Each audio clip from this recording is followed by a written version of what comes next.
afternoon, everyone, and welcome to this meeting of the Audit Committee. Now, I know we've got some apologies for absence. Would you like to read them out?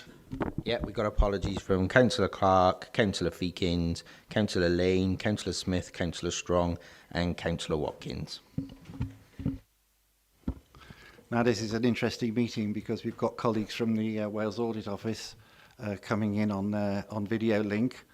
So I'm going to try and establish who's here today who are not councillors. The meeting is being clerked today by John Pearson. I'm Philip White, of course. I'm the lay member of the committee. We've got Peter Davis, Head of Resources, on my right. Mr. Hoggins, would you like to introduce yourself?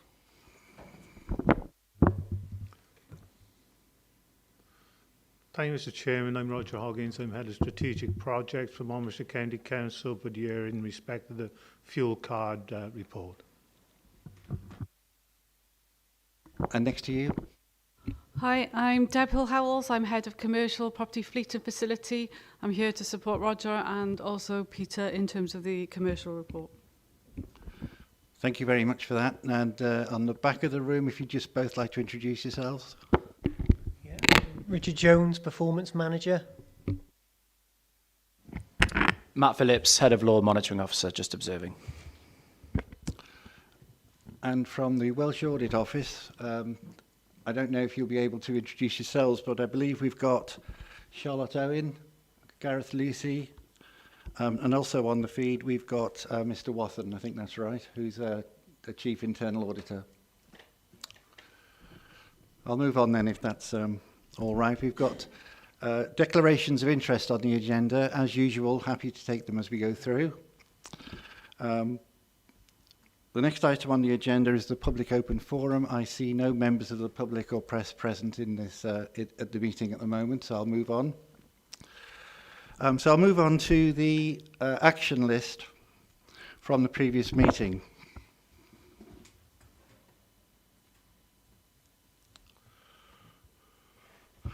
Okay, so the first item I've got is about performance management, which is down to Mr. Davis. He says we're going to have a further report on that in June, I believe.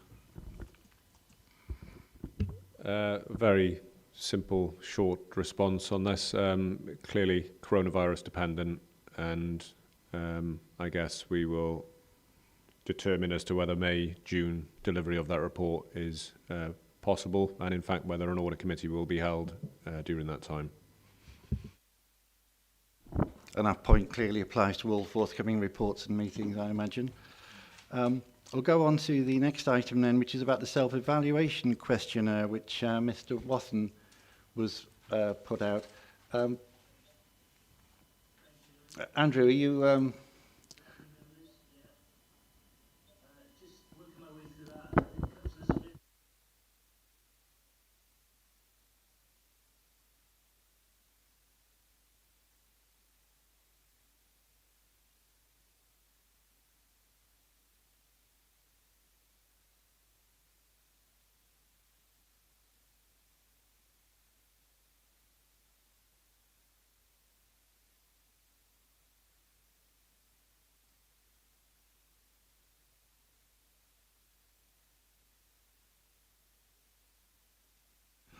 Thank you for that. I've tried in the past to emphasise how I think this is an important issue for this committee, particularly for an audit committee. There are a set of principles about public life called the Nolan principles, and these include accountability, openness and leadership, which I think is taking the lead about self-evaluation. I think that's where this kind of thing does fit in and is important. Yes, Councillor Higginson. Yes, thank you, Chairman. I mean, this has been around for a while now, and all members of the committee, in my view, should have submitted their responses to this by now. And I don't think it's acceptable that you know, it's hanging on hanging about like it is at the moment. For myself, I did mine as soon as I could, which was, you know, within a very short time frame. But all members had this, and they've all had plenty of opportunity to respond, and I think it's about time that they did. And I just wonder whether we should put a time frame on it now, because it's been around for a few months. Unfortunately, many of our colleagues haven't been able to make it today to hear that to that point, although I hope the message does get through. Could I just ask Mr. Wathen, would it be possible to send out a reminder? Yes, Norman Chairman. I mean, I can try and get a quick turnaround, so responses back to me by next Friday, and then I'll collect the information we have. That's what I can do that. Thank you. I'll move on then to the next item, which is about unfavourable audit opinions on agency work. Again, I think this was something coming from internal audit. Would you like to say something about this, Mr. Wathen, about the unfavourable audit opinions? Yes, Chairman.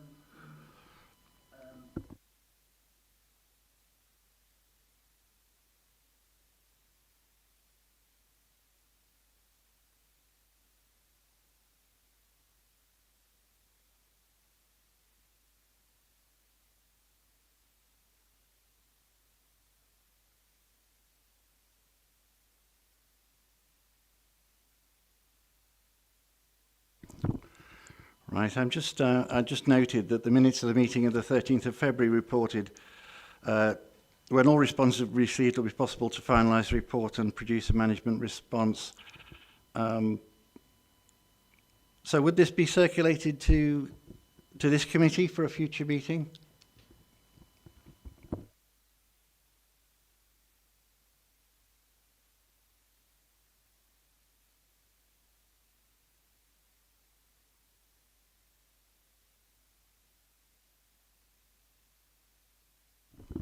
Again, thanks for that. I don't know if there's anything else to be said about that at this time.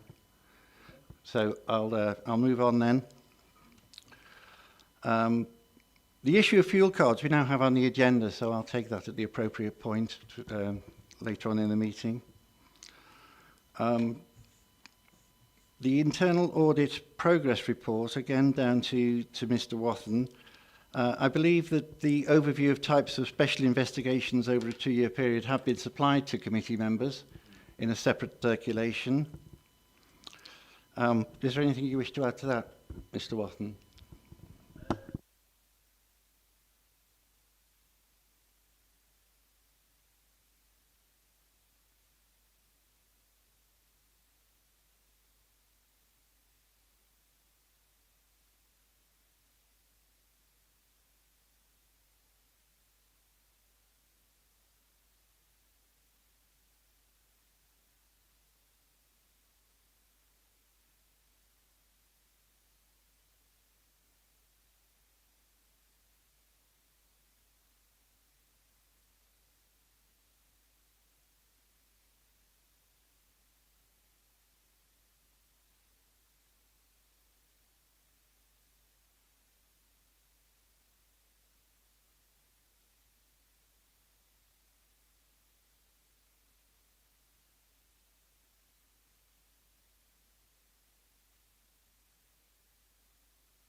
Thank you.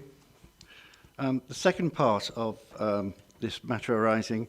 Now, I would just note from the previous meeting that this concerns the PTU, where according to the minutes of the 13th of February, Chief Officer Resources offered an update on a study of the PTU. That's the Passenger Transport Unit, isn't it? Now, I know this.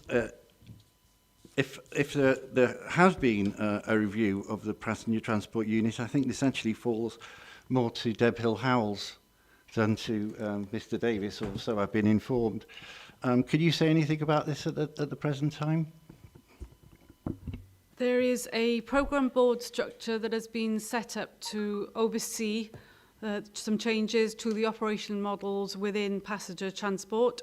There are two elements to passenger transport unit. There is our commissioning element. that deals with all of our external contractors, that runs the school transport services as well as provides services for social services.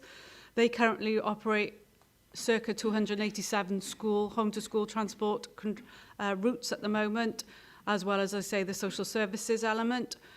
As well as the commissioning team, we also have our operational team. That is our functioning fleet, where we have drivers who also deliver home-to-school transport. They deliver our grassroots service, which is our community response service, and we also run public routes.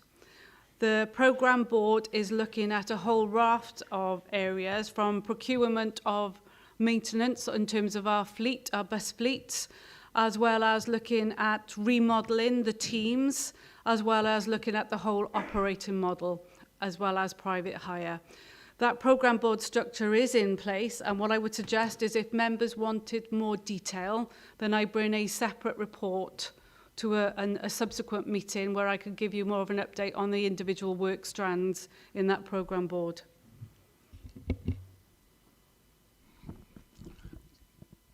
So I understand that to mean that you'll be able to come back to us with a report on really the current thinking and about how the passenger transport unit operates. Yes. I think we'd be very pleased to see that. Councillor Eason. Yes, thank you, Chair. That report also be able to include the state of the fleet in general, because I know you've had some new buses, but I did pick up in the press some while ago there were concerns about the actual state of the fleet. It's getting aging. You're having to sometimes buy second-hand buses. Are we really competent in the state of the fleet for running? In terms of the fleet, we acquired 3 brand new buses last year. We haven't bought any second-hand buses. We've also acquired this year 2 new minibuses to go to the minibus fleet. In terms of maintenance, yes, we saw that same report in the press. We have just gone through a whole process of now securing a new maintenance provider for our bus fleet. We were previously using 3 to 4 different operators. We've now gone to 1. And we are very happy with the new contractor that will commence works on the 1st of April. We have in place a new transport manager, and we have a new regime in terms of ensuring compliance with our 4 and 6 weekly checks, our MOTs, and we have a new process for drivers' defects. We are far more confident, and I am happy to say far more confident, in terms of the maintenance of our fleet and the condition of it. In terms of the minibuses, they are actually repaired and looked after by our own fitters. So we have 2 different methods of looking after our fleet, and we are confident that no vehicle that we run goes onto that road unless it is roadworthy. Thank you. Councillor Murphy. Yeah, thank you, Chair. And I think it is a good idea that we get that report. It inevitably will be a while before we get it now because of the current situation. But I would have suggested leaving it a while anyway, because there's so much work gone on that we really need it to embed itself and sort of debug itself, if you like. And yeah, perhaps later on in the year would be a better time to have it anyway. Can I just check, when would you be comfortable with telling us about what's going on? Well, we're very much tied up with other issues at the moment, so I would suggest we push it back, if possible, to perhaps, yes, the autumn, because at the moment as well, we've all got the issue with our home-to-school transport providers around the changes to the schools. It is good to have a time frame on these things, although I don't understand what the current issues are. So if we can minute that, it will come to back to us in the autumn. Councillor Higginson. Yeah, thank you, Chairman. The point I want to make, and it's important, Deborah, isn't it, that, okay, whilst we're talking about issues about our passenger transport fleet, there is nothing untoward as far as the traffic commissioners are concerned. Because as far as I'm aware, and I follow the information, the traffic commissioner's information on a regular basis, we have not been called before them. So whatever problems we've had have not been that serious, not in my view. Okay, a problem's a problem, but it's not been to the point where our management have been called before the traffic commissioners. And if there had been a serious issue there, they'd have been there long before now. I could confirm we haven't been called to the traffic commissioner. No, we haven't been asked to appear. Mr. Chair, if we are going to put a time on it, should we say the October meeting, just to actually pin it down? Is that okay with you, October? Yep. All right, thank you. That's a good suggestion. Thank you. I'll move on then. Whole Authority Strategic Risk Assessment, probably down to Mr. Jones. Head of Policy and Governments to provide an overview of long-term risk and opportunities in partnership with the Gwent Public Service Boards.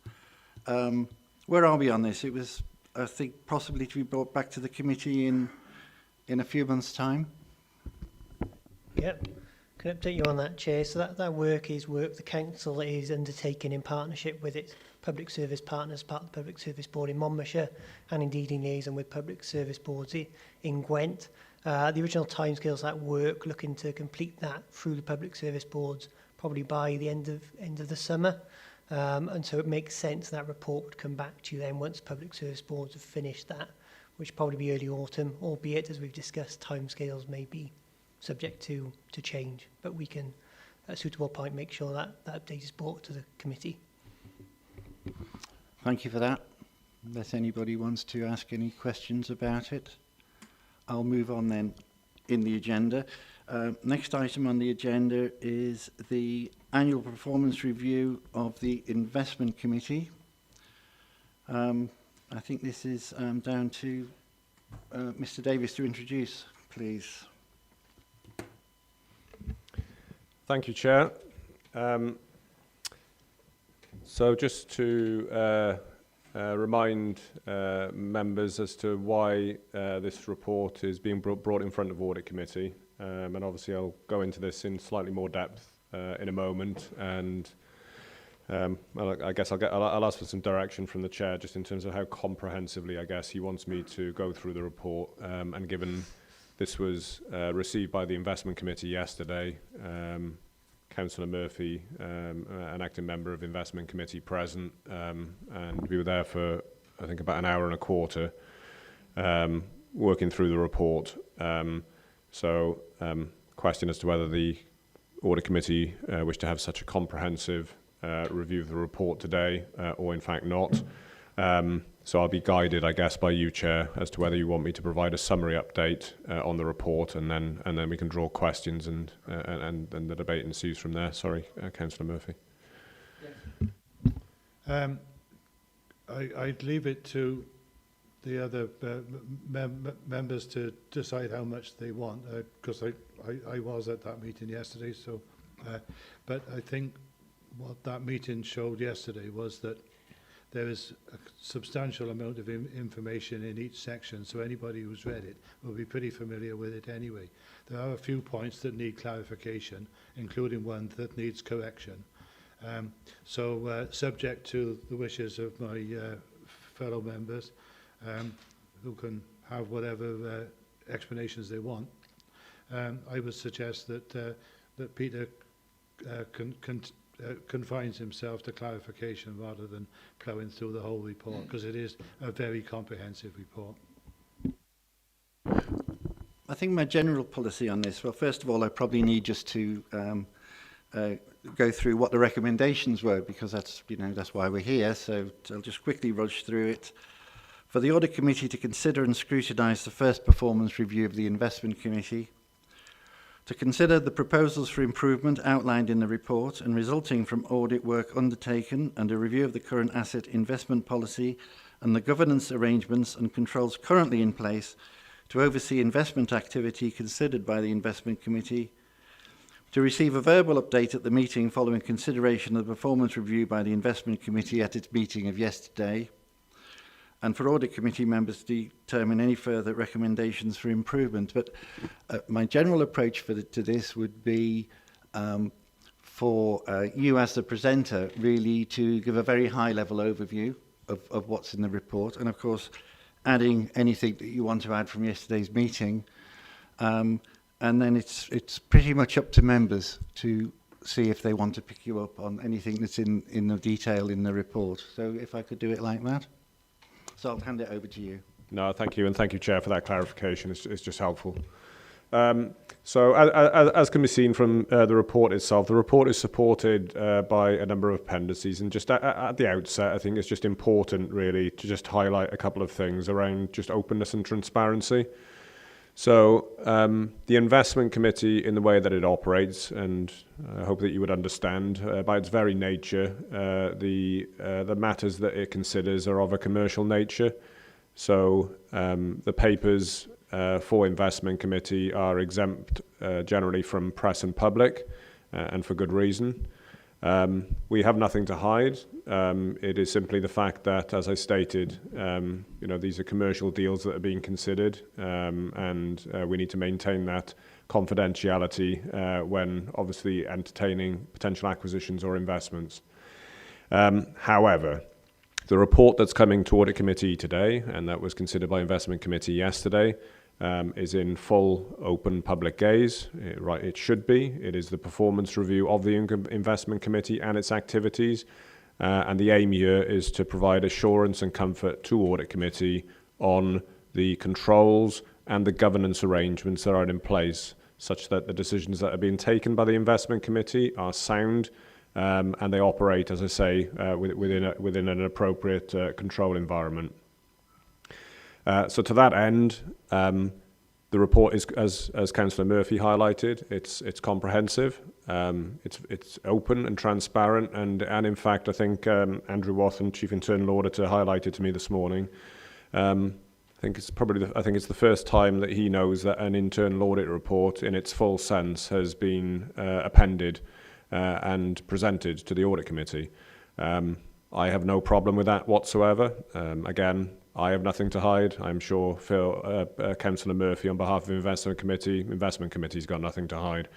And in fact, on that matter of the internal audit report, it's very welcome. It's made recommendations for improvement. That in itself is very welcomed.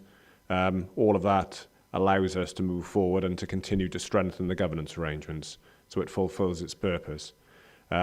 We've also supplemented the report as well by other appendices in terms of supporting guidance that clearly we have to have regard to.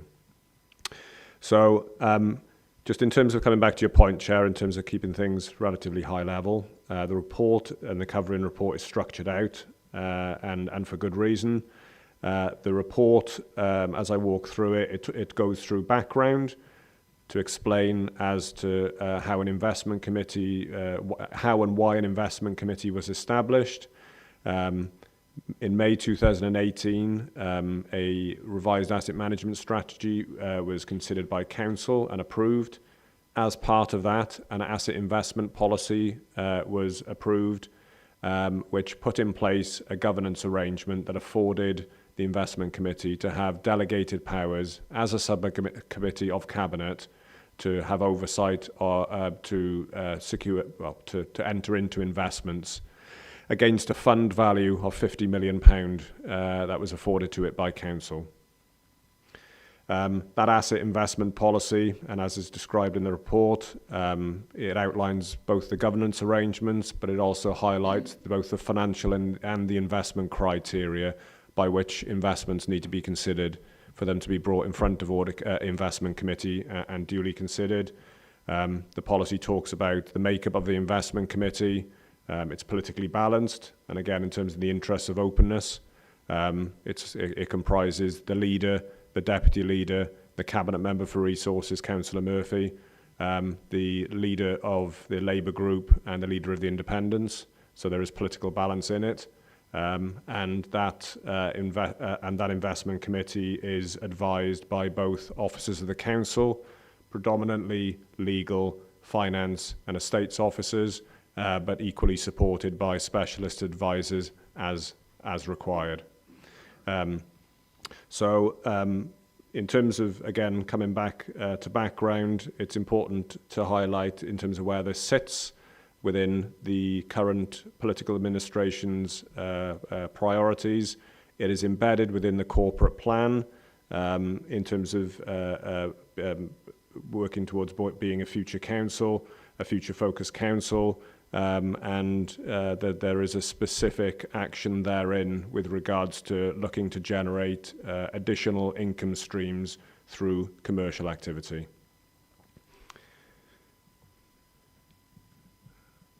Just give me a second, sorry.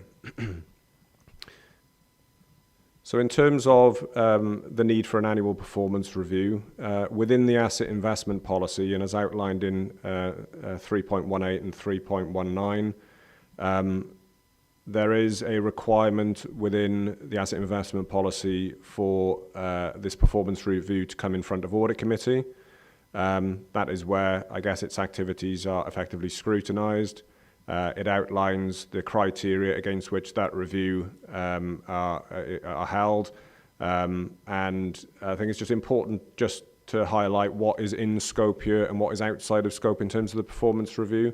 So it is only those investments, that activity that is undertaken and overseen by the investment committee that is captured by this performance review. It is not anything more widely than that.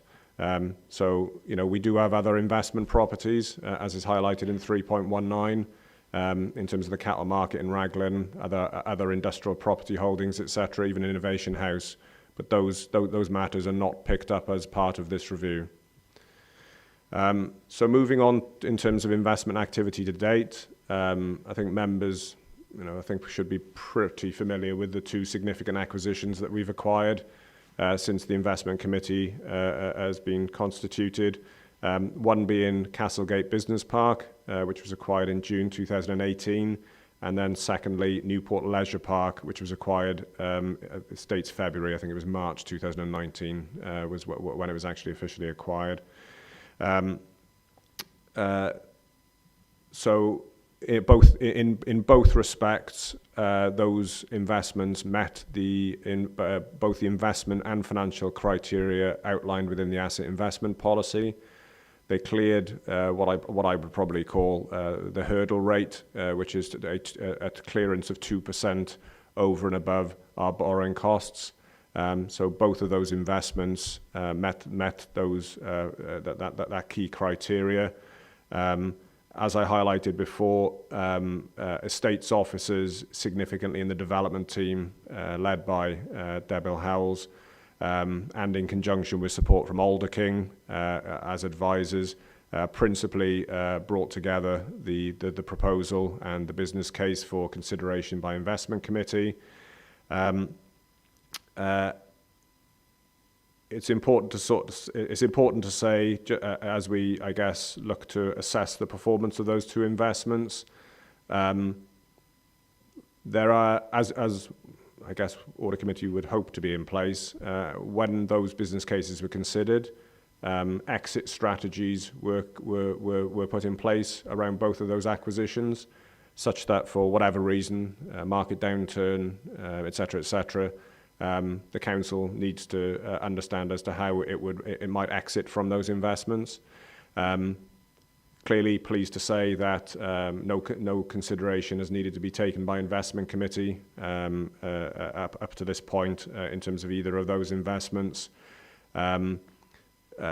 Newport Leisure Park has performed well ahead of both forecast and budget in terms of its performance, which is outlined in the resource implications. The occupancy is holding very well to this point. Clearly, there will be some future considerations for us, and in light of what is materialised in front of us at the moment with coronavirus, and I'm sure members will want to maybe raise some questions around that, and very happy to respond to those. In terms of Castlegate Business Park, and it's just, I guess, demonstrates now in terms of my next couple of comments as to how things can shift, I guess. So based on information that I was drawing on when I brought this report together, Castlegate Business Park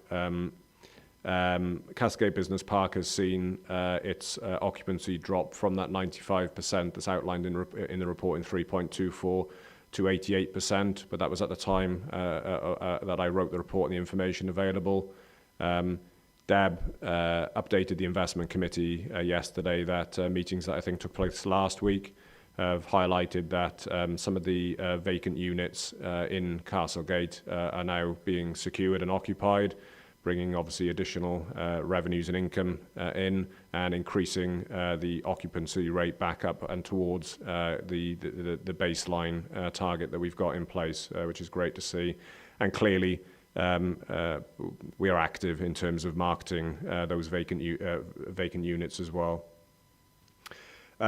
The report does go on to say, talk about the wider national context. I'm not going to go into this in lots of detail because members I find generally are quite well versed in this space in terms of what's placed in the media.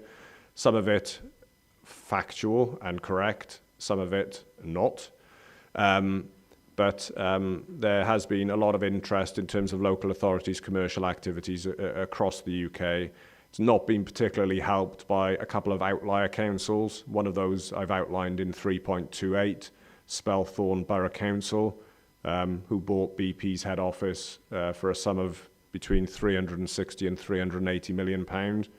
For a borough council, you can probably understand that the size of its balance sheet and how that might compare. That is quite a level of exposure. Clearly, as a council, we have absolute due regard to the level of exposure, and as acting Section 151, I've got responsibilities around that in terms of our levels of borrowing and our prudential indicators.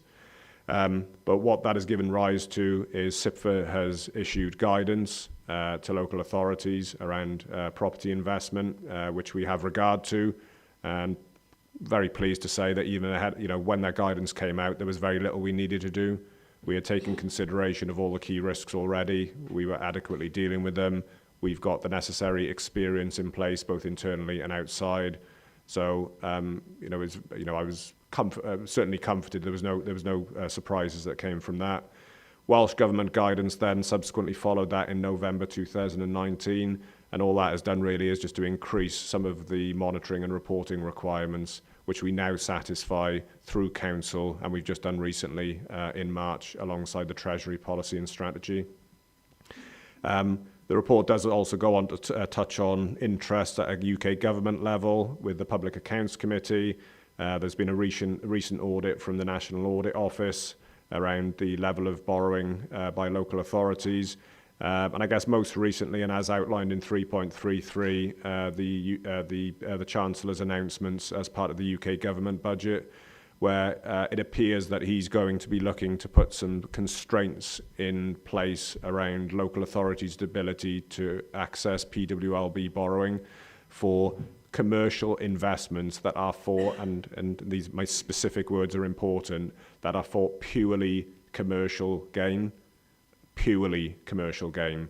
So I'm expecting quite a degree of consultation to take place between UK Treasury and local authorities around this, because clearly there is going to be quite a pushback from local authorities who are going to be highlighting that they are in fact entering into this commercial activity to generate with eyes wide open to generate income flows that can in turn allow local authorities to sustain frontline services. So I'm expecting quite a level of exchange between UK Treasury and local authorities before any further constraints are put in place. Moving forward in terms of audit coverage, and I think as I touched on at the front end, very welcoming of the internal audit review that Andrew and his team have undertaken towards the back end of last year. That report has only very recently been finalised, and I will highlight one specific point in a moment, but as is outlined in 3.35, good to see reasonable assurance as an opinion being provided. It's been good to see that we've had 18 strengths identified as well as part of the course of the audit. There were 2 significant weaknesses, and I will touch on one of them specifically now, which concerned in 3.35.2, the point which references a decision made at the Investment Committee on the 6th of March 2019, and that being in Court. We have supplied further information to internal audit, and in fact I discussed this with Andrew this morning. And it is in fact the case that the committee was quorate. It was quorate. There was just, and it's not a failing of internal audit in drawing their conclusions. We, as officers, should have followed that recommendation through to a point of understanding that it was, as per the Constitution, there was an inaccuracy, and it was in fact quorate. So just for members to understand, Councillor Dimitri Petroni, so there needs to be a quorate of three members of the committee for it to be quorate. Councillor Dimitri Petroni, as leader of the Labour group, was not able to attend the meeting. He requested that Councillor Alan Davis deputised for him, which he duly did. And in doing so, the committee had three standing members. We had to check with Matt Phillips constitutionally that was okay, and it was. So, in fact, the investment committee was quorate. So Andrew has in fact agreed, it doesn't happen very often, but Andrew has agreed that we can reopen the internal audit report to make that amendment and then to reseal it as a final report. Beyond the internal audit review, just very briefly, just to highlight that there have been two separate pieces of work undertaken by Wales Audit Office. One is a study into commercialisation in local government, which is in fact a national study that's looking to, I guess, identify best practice and report back. We've contributed into that piece of work, and we're waiting to see sight of, I guess, the report coming out from Wales Audit Office. The second is a piece of work into financial sustainability of councils, which I guess if they'd have started writing it this week as opposed to a couple of months ago, might have a slightly different turn on it. But suffice to say, a draft report was received. We received a draft report at the back end of last week, and clearly we'll be commenting back on that.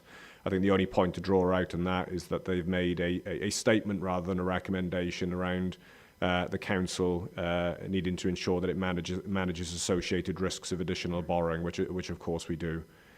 The risk management section of the report talks about the risks, and they should be ones that should be just familiar to you all in terms of obviously managing the capital, protecting the income that we get from our investments, making sure that our investment portfolio is diversified and that we've clearly got appropriate expertise in place in terms of staff and advisors. And clearly, I've mentioned in terms of drawing on legal, finance, and estates and development staff for that. In terms of the key aspect of the report and where we end up, and the essence of the report, the proposals for improvement are as outlined in 3.45 of the report. I'm not going to read them all out. They are all as listed. But what I would highlight is that through the conversation and the good conversation, the very constructive conversation that was held at Investment Committee yesterday, there were two additional matters added. One was in terms of the introduction of an ethical investment policy to ensure that future investments had appropriate regard to that policy. And then secondly, to make sure that the investment committee did actually have a communication strategy in place, which doesn't need to be a heavy document. It's just making sure that in terms of communications that we push out, in terms of responding to press interest, inquiries that we receive and quite regularly, as well as when we acquire investments, making sure that we position our communications on a particular footing. Again, we've got nothing to hide. We just need to make sure that our commercial and investment activity, it's part of what we do as a council, and as I say, and again, to sustain council services. So through you, Chair, I'm very happy to receive questions as they come. Thank you very much for that. I'll throw it open now to questions and observations. Councillor Eason, please. Thank you, Mr. Chairman. I think it's an excellent report, very clear, very honest, but I do have some questions. during the report, this mentions that some meetings are cancelled for various reasons. Also, there was a question mark about where declarations of interest should come in. You haven't mentioned these things, actually. There's also a question in the point made on a need for an independent member of the committee. There were questions regarding the appointment of Alder King. There was also a comment about comments about the committee decision to go greater than 20% of the fund in one acquisition, which is the Newport Leisure Park. There were some comments actually about lack of experience of staff. Those are particular questions which I think need exploring as well. But you mentioned the terms of reference to the committee. Now that's referred to in Appendix 6. Is Appendix 6 the report of a meeting? What is it? Because it doesn't lead much to me to say that there was nobody there at the meeting other than leader of the Liberal Democrats and several officers. So what is Appendix 6? Is it results? Is it a report of a meeting or something put up ad hoc afterwards to demonstrate what it is? So I'd like an answer on that particularly. There's no date on there. You go on to talk about income generation for the report goes on to talk about income generation for the authority, and that is quite clear in the reports.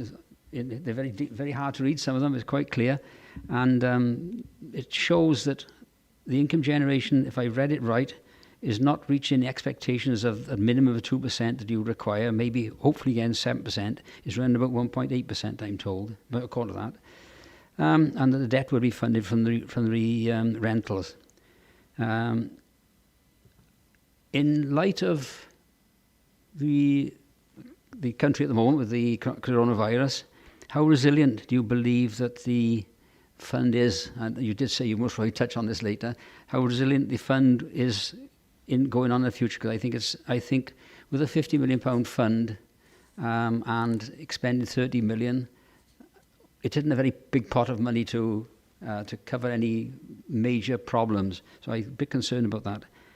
You also talk about disposals at best value. I understand that. You then talk about Castle Gate. That's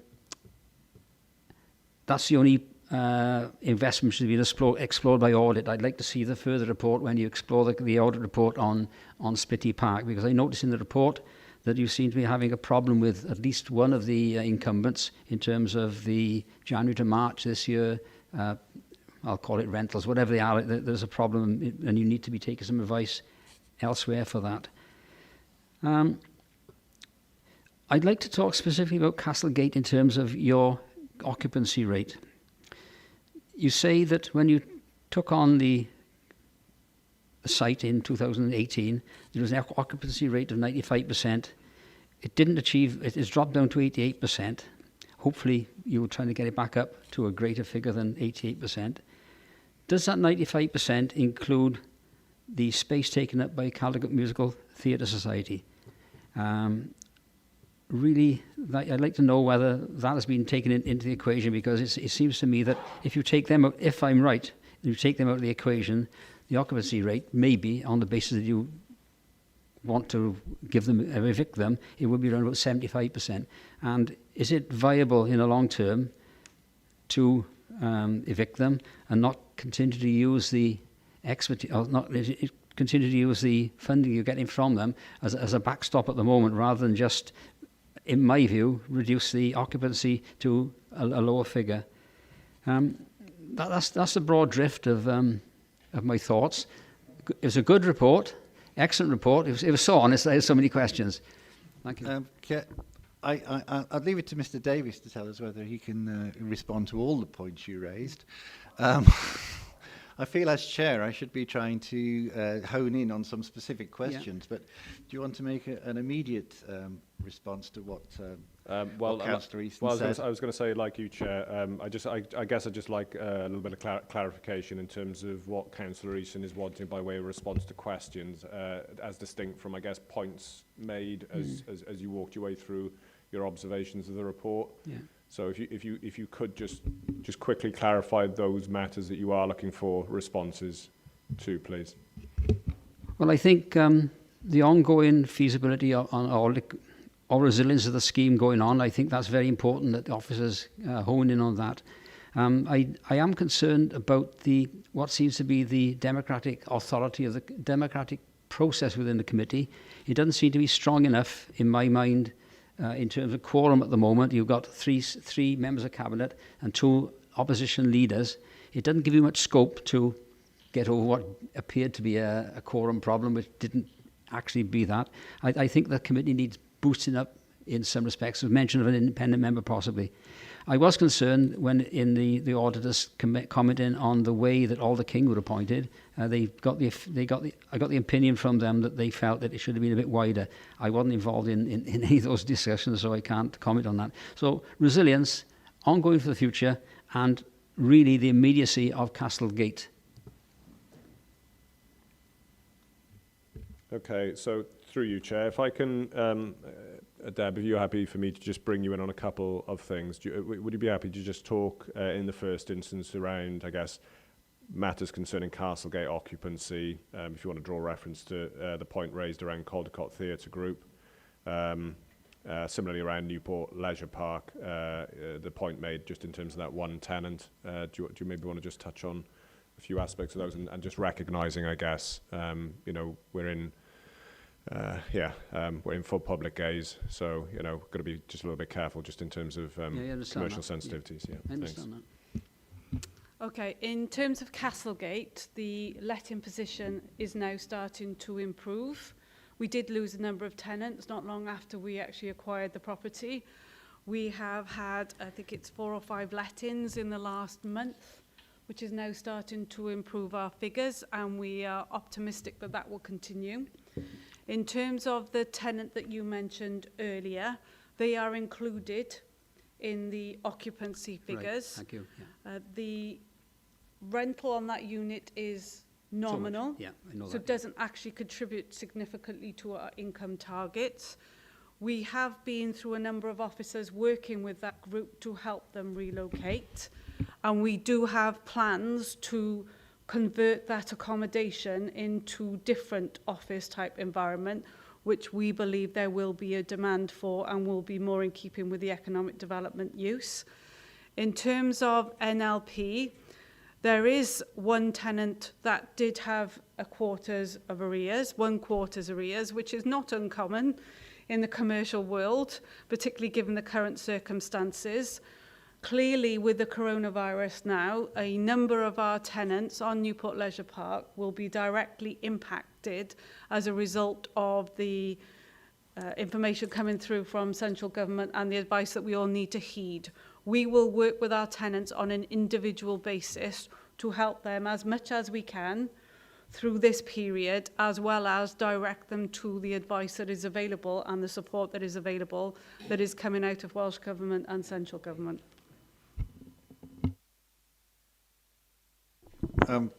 That's covered the Castlegate issues. Do you going to consider some more of Mr. Councillor's Easton's points? Yeah, so very helpful for Deb, just in terms of equally covering off that point in terms of ongoing resilience of the portfolio, so that covers that off as well. Apologies, Deb, I was just clarifying one other point whilst you were talking. Did you touch on the Alder King appointment? Could you please? And then what I'll do through you, Chair, could I draw in Matt Phillips just to respond on the point around membership of the committee and your comment? Okay, thank you. Okay, in terms of the Alder King appointment, we drew, using the Crown Commercial Services, we invited 3 firms through a mini tender process, and as a result of that, we interviewed those firms and Alder King was appointed. So there was a procurement process. Clearly, as a result of the 2 acquisitions, additional fees have become payable, and that has now tipped us in a position where we need to review that appointment. Alder King have been made aware of that, and we will be looking to go through a new procurement process.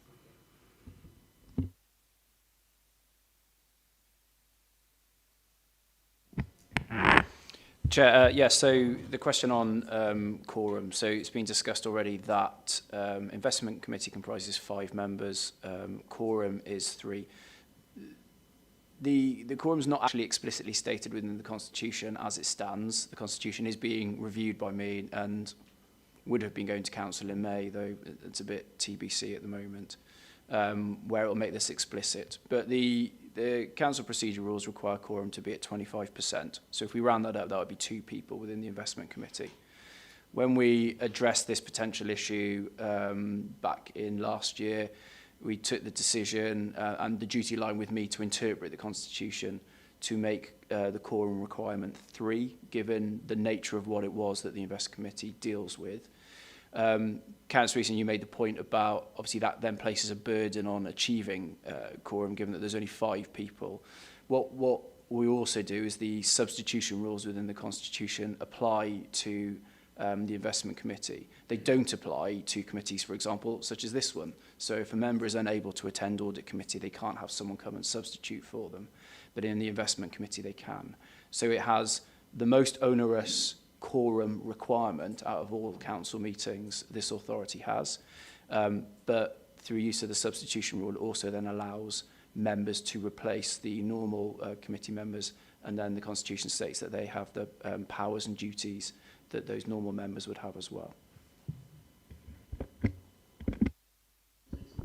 Right, thank you for that. So I'm just hearing someone. Is Mr. Wathen there? Yep.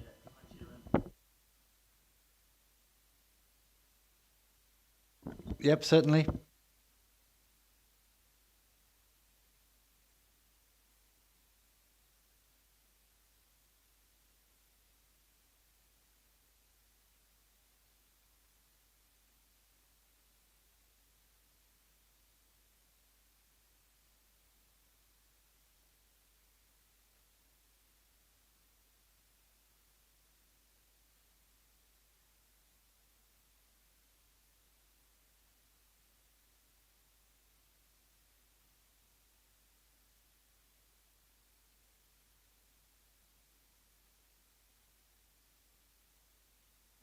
Thank you for that.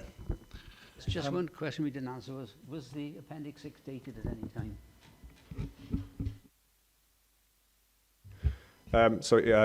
Councillor Leeson, yes, I'll deal with that matter, and another point you made earlier as well, which is linked.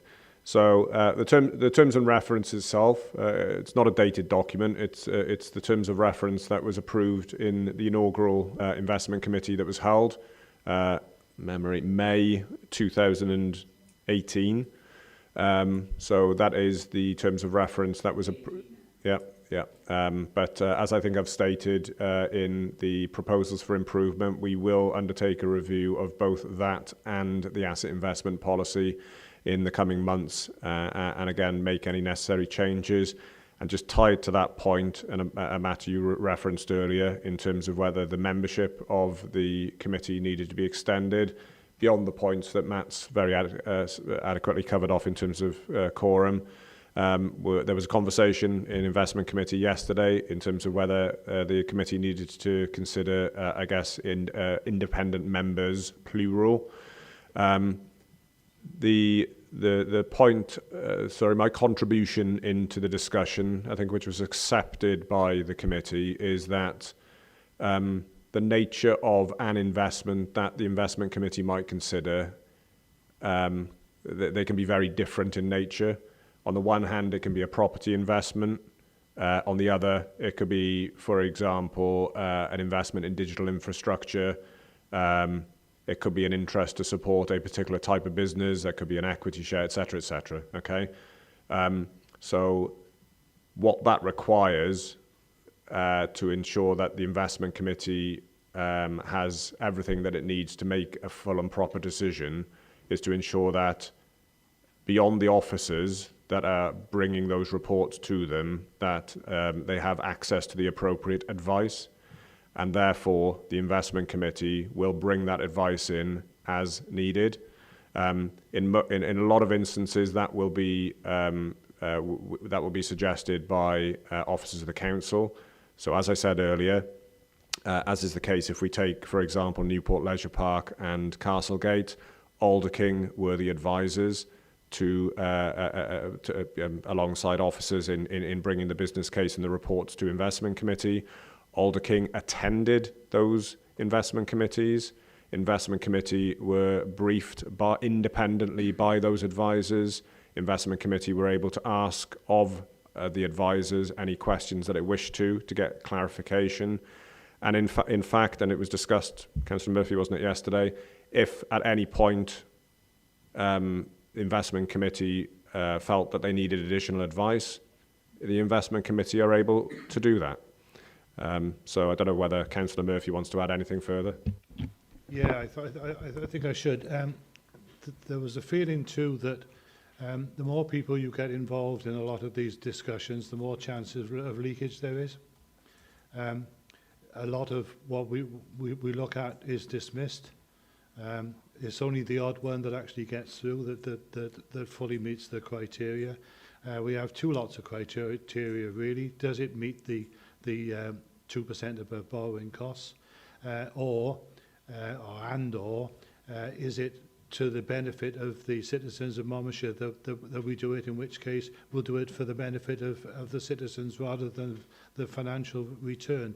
So the feeling amongst members was that we keep it tight, and as Peter said, we get in the necessary support as and when we need it. While I've got the mic, there was one other point that Councillor Easton brought up about the fact that it looks as if the Investment Committee decided to spend over its limit of £20 million. In fact, the Investment Committee didn't do that. It was put to Cabinet, and Cabinet did that. So it's important to understand that the Investment Committee does not overstretch its remit. If we're looking at something which is above it, then it is the decision of Cabinet, not the Investment Committee. Thank you for that. I think Councillor Higginson was trying to get in. Yeah, thank you, Chairman. I noticed all the regarding the investment policy and investment committee terms of reference and so on, and there's a number of things in there. Declaration of interest forms, for example, are to be completed as required by those attending the investment committee meetings. Is that done? That's just to extend the existing arrangements that members would be accustomed to extend to officers as well. So it is just simply to ensure that we have very comprehensive, a very comprehensive position around that, and making sure that is duly recorded. We just for peace of mind, and in terms of the investments that we have made, I can confirm that there have been no conflicts of interest at an officer level and beyond. Obviously, members themselves and their responsibilities to declare interests as needed. I support the point made there to consider the merit of independent members being added to the committee. I think that, how many that is, you wouldn't need too many, I wouldn't have thought, but I could support that, because I think that's absolutely necessary. If you get someone who is totally independent to the authority, then it could well be of value to the investment committee. And the other one is that whatever the investment committee decides, and I don't see it in there, and correct me if I'm wrong, but whatever they decide should ultimately come back to this committee anyway. Councillor Murphy? Well, it does come back to this committee, but not necessarily on its own as part of the general reports. And I don't know whether Councillor Higginson quite got what I meant about the independent advice. The preference of the members of the investment committee is that we get in that advice specifically for that particular project. We don't extend beyond the actual committee itself because of the confidential nature, and we don't want leakage of anything, or we don't want the risk leakage of anything. One of the accusations that we made recently was off market. So it was absolutely vital that nobody outside of the authority knew anything about it, because that was one of the conditions of the vendor, that it was kept absolutely within the local authority. So we get in the expertise that we need when we need it, rather than having outside people on the committee. I hope that makes that clear. Yeah, I think that's, you know, what's just been said is acceptable. I appreciate the confidentiality of it, as Mr. Davis explained earlier on. You know, you don't want to throw everything out in the open. There's not necessarily to go out in the open. There's some things that are very confidential, and I appreciate the comments we made regarding confidentiality. Right, thank you. Councillor Easton, short one perhaps? Yeah, very short. I want to reiterate that I think it was a brilliant report. It didn't pull any punches, and I think it left a few questions which you've had answered. Thank you very much. I'd like to move we accept it, Chairman. Unless there's any objections to that, but yes, Councillor Murphy? I'm not sure that I should be voting to accept it, because it is partially my own report. But if it's all right, I'll put my hand up.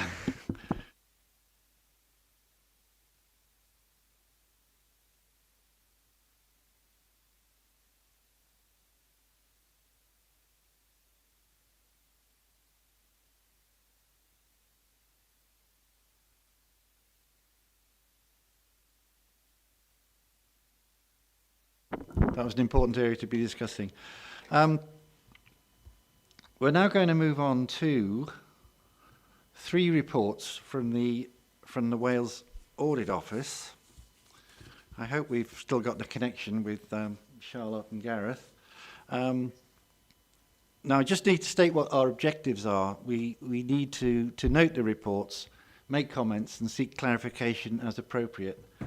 So the first one we've got is the annual audit plan, the 2020 audit plan. I need someone from Wales Audit Office to just briefly introduce the plan, please.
Thank you.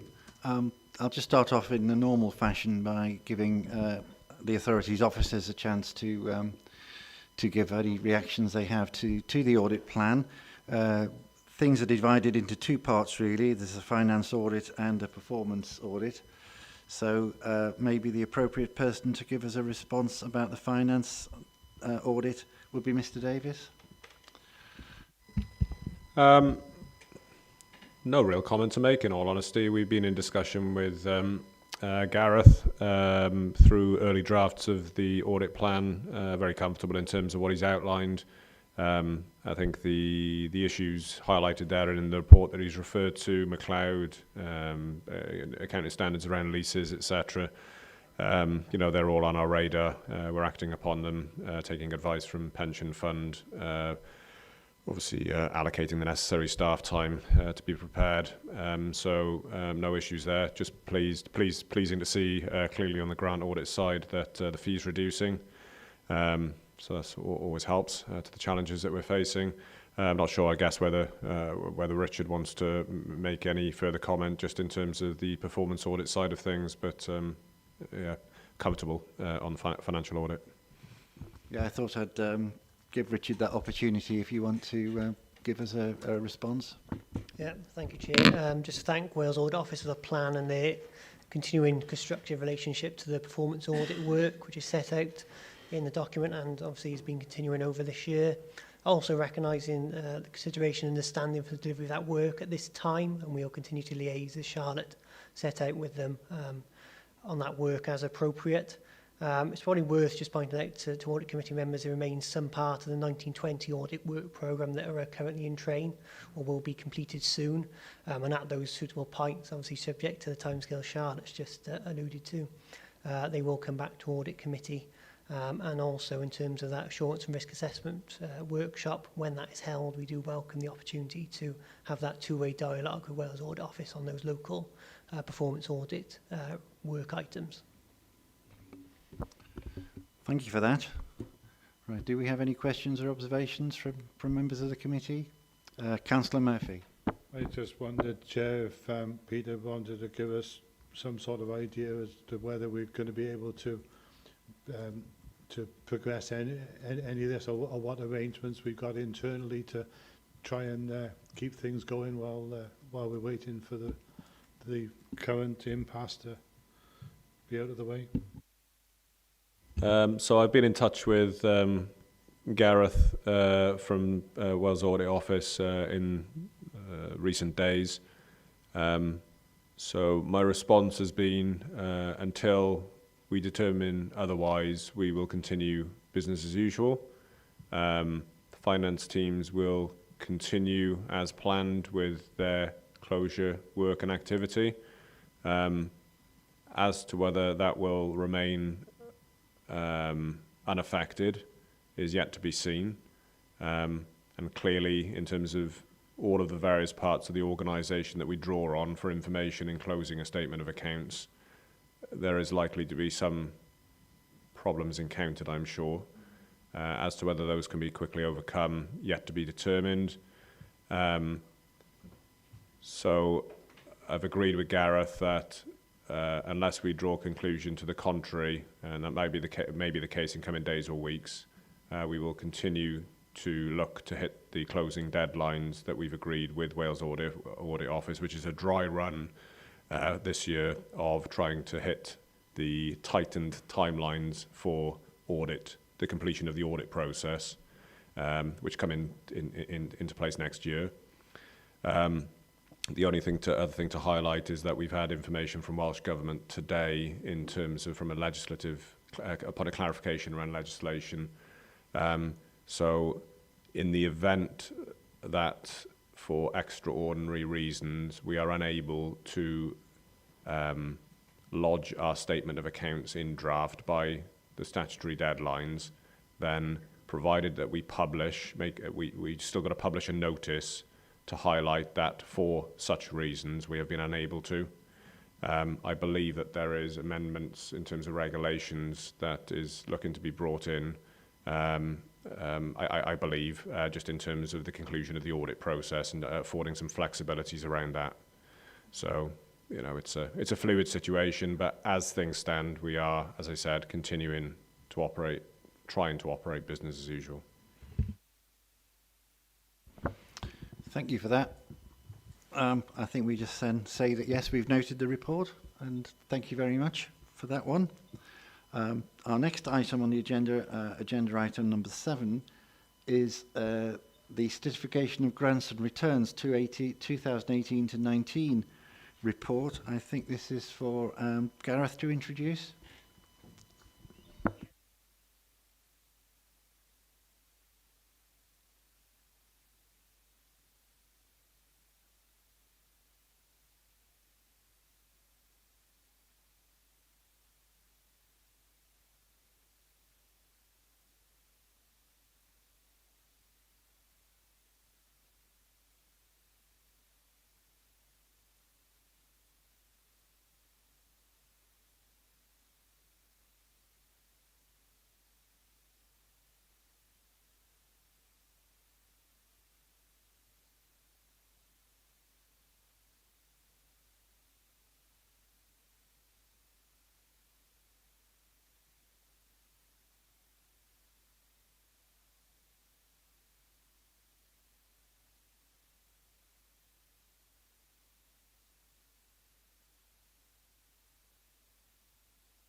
An important piece of work, I think, considering the amounts involved. But do you, Mr. Davis, do you wish to respond to the presentation? No, I'm happy with the conclusions that have been reached and exactly what Gareth has outlined. Officers, as is always the case through the grant audit process, you know, we work through issues raised as part of the due process. You know, that those residual matters are listed in the report, and just glad to see, as Gareth just confirmed, there's no significant matter to the report. Thank you for that. Does anyone wish to make any further comments or observations from the floor? Councillor Murphy. Just a comment, really, Chair. It seems to be an improvement on the previous year. I don't remember such a light report on this particular one, so well done to everybody concerned. And just one curiosity for me, if you look at the local transport fund, which I think is referred to on page 10,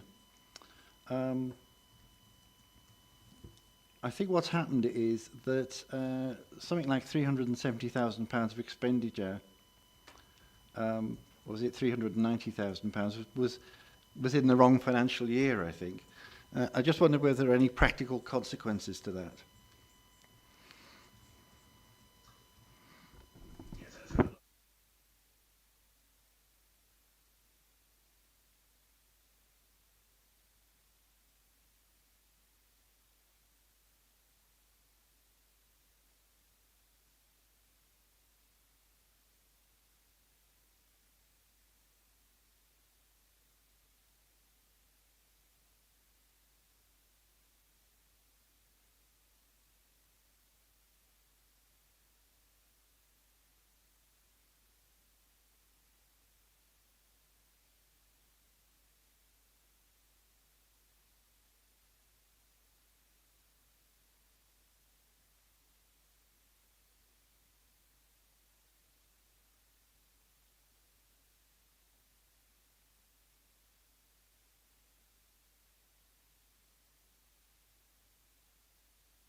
Just specifically on the LTF, my understanding and in terms of clarifications I had from officers in the lead up to the meeting today. So my understanding is that Welsh Government haven't had any issues with what's been identified. I don't expect there to be any recourse. Again, a situation where we've got grant funding, Welsh Government are wanting us to spend that and apply it to the schemes. As Gareth just outlined, there have been a small number of items that have been highlighted that have been very early on in the year subsequent. So, in terms of your question, Chair, bookkeeping entries that they're accounted for as they are, we don't need to make any subsequent amendment. No real consequences to that then. Okay, that's great. Thank you very much. So if everyone's satisfied with this, I'll move on to the third Wales Audit Office paper, which is a follow-up review of corporate arrangements for safeguarding of children. Now, is this one for Charlotte? This one's me, Yes. yes.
Thank you. Do we have someone here who can respond on behalf of the council? Yes, Mr. Jones. Thank you, James. Thank you to Charlotte for running through that report and for WO's work on the review. Just probably to highlight, Chair, it's usual practice that we have representatives from the service area to come to Audit Committee to respond to the report for the subject area covered. Those representatives had to send apologies this afternoon, which I'm sure you, Chair, and committee members can understand given the current circumstances, but I'll give a sort of headline overview for members in terms of what's next after receiving the report.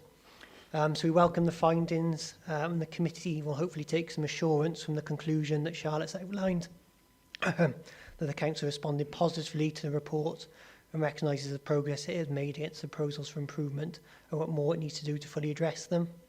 The report highlights that in P1 all areas are fully addressed apart from a small part of P1 in part C3, which Charlotte's gone through. We recognise that this further progress needs to be made, and actions to address the remaining areas that are partially addressed form part of our ongoing action plan as part of the whole authority safeguarding group.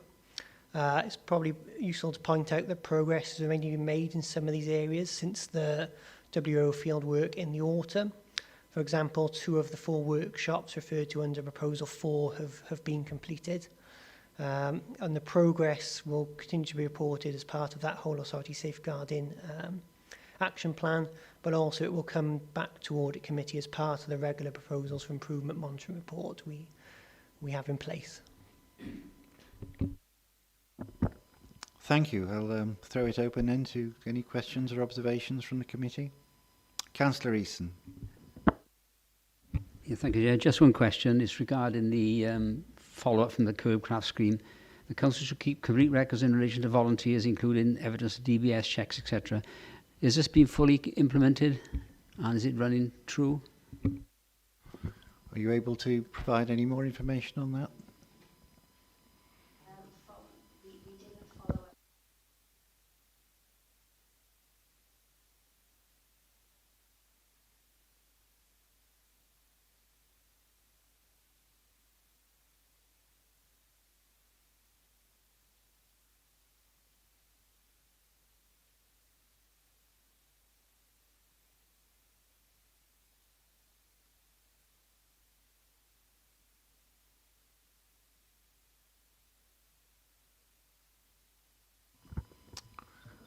Okay, anything else anyone wishes to ask or comment on? I just note that on page 12 of the report, we have a number of references to the interplay between internal audit and the Wales Audit Office in terms of issues raised by internal audit and so on. I think that this really highlights the importance of the internal audit work undertaken in this area, as well as the need to continue to be vigilant in the application of safeguarding policy. And I would say it's to be hoped that the authority, Monmouthshire County Council, are able to give due weight to the findings of this report. So thank you very much for that. I'm going to move on again then. The next item on the agenda then is we have, let's see what the title is. An officer response to the audit report on fuel cards on the follow-up. I believe this is for Mr. Hoggins to introduce. Thank you, Mr. Chairman. The authority, we had 2 internal audit reports which gave a limited opinion in relation to the provision of contracts for contracts for the provision of fuel cards. The first report highlighted a lack of an up-to-date agreement, and that there was recommendations that a new contract be put in place. Because of workloads elsewhere, and specifically responsibility for management on the passenger transport unit moving to the fleet manager at that time, we took a decision that that contract be extended for a further 12 months, or the agreement be extended for a further 12 months, because the passenger transport operational management issues were taking priority at that time. Since then, a new contract has been put in place and that has been signed, so we are now operating to a new contract, an up-to-date contract with a provider secured through the commercial services framework. Audit colleagues met with the fleet manager this week and to check on the current position, but that's not available at the moment, but they have done the follow-up work on that as well. That's an outline to the report and why we did have 2 limited reports following on. It was obviously of concern to us, but in terms of prioritising workloads at the time, that was the way we decided to deal with it. With that, Mr. Chairman, I'll take questions as members see fit. I'm happy to throw that open. Anybody has questions or observations on the report, for which we're very grateful, by the way, that you've come here today. Yes, Councillor Higginson. Thank you, Mr. Chairman. Just that, is the current contract, is it better? In any, to what degree is it better now? Is it obviously it's better than the last one, I would imagine anyway. But is it substantially so, or very little difference?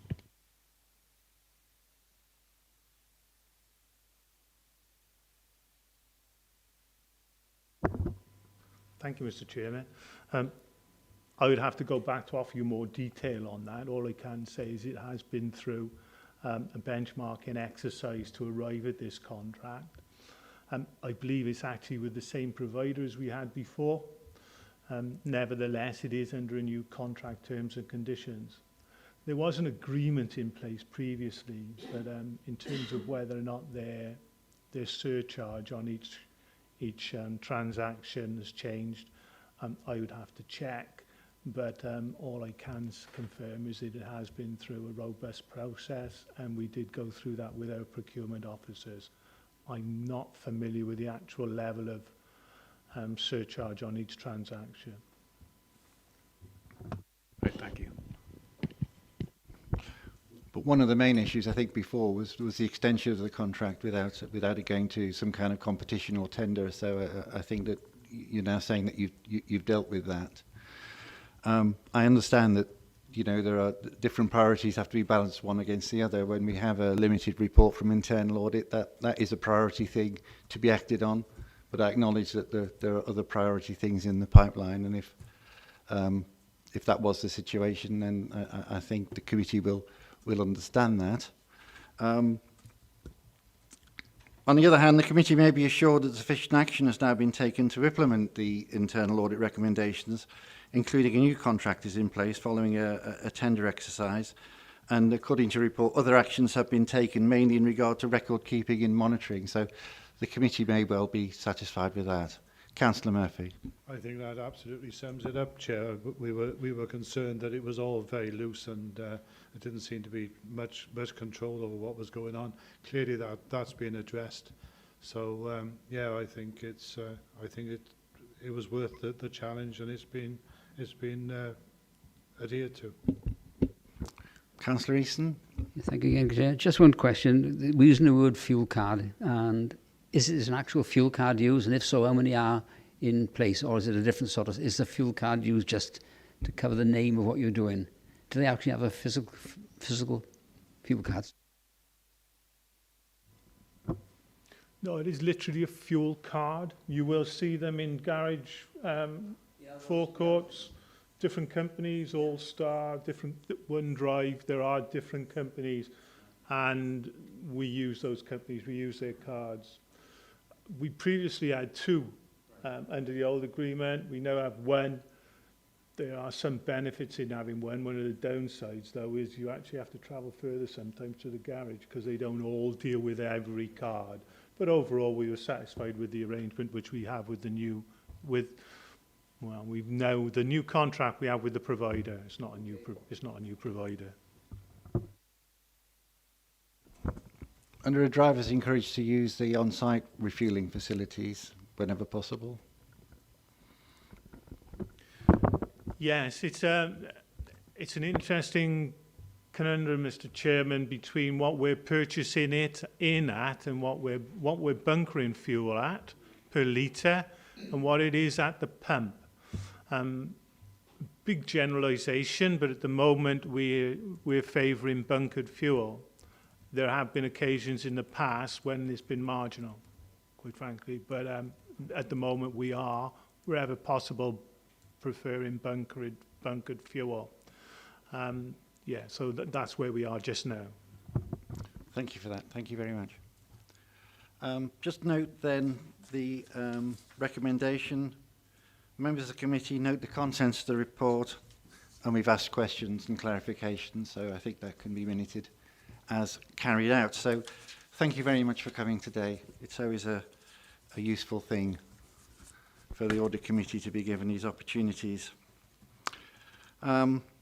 We have a kind of item 10A on the agenda, as well as the 10 that's written down on the front sheet, which is the forward work plan.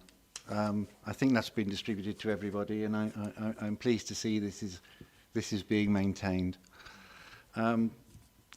So unless anybody wants to raise any questions about the forward work plan, I'll move on then to the minutes of the previous meeting. Can we have a confirmation on that, please? Yeah, move him, Chairman. Anyone second that? Thank you, Councillor Murphy. And then we will confirm the date of the next meeting, at least as currently planned, as 11th of June 2020. Now, that probably is a meeting at which you will choose your chair for next year. I just wanted to say that I'm quite happy to continue as a member of the committee. I won't be able to attend the first two meetings next year, however, as currently scheduled. So when you're thinking of your vice chair, you might want to take that into account as well. So may I just say thank you very much, everybody, and I'll draw the meeting to a close. Thank you. Thank you, Chair.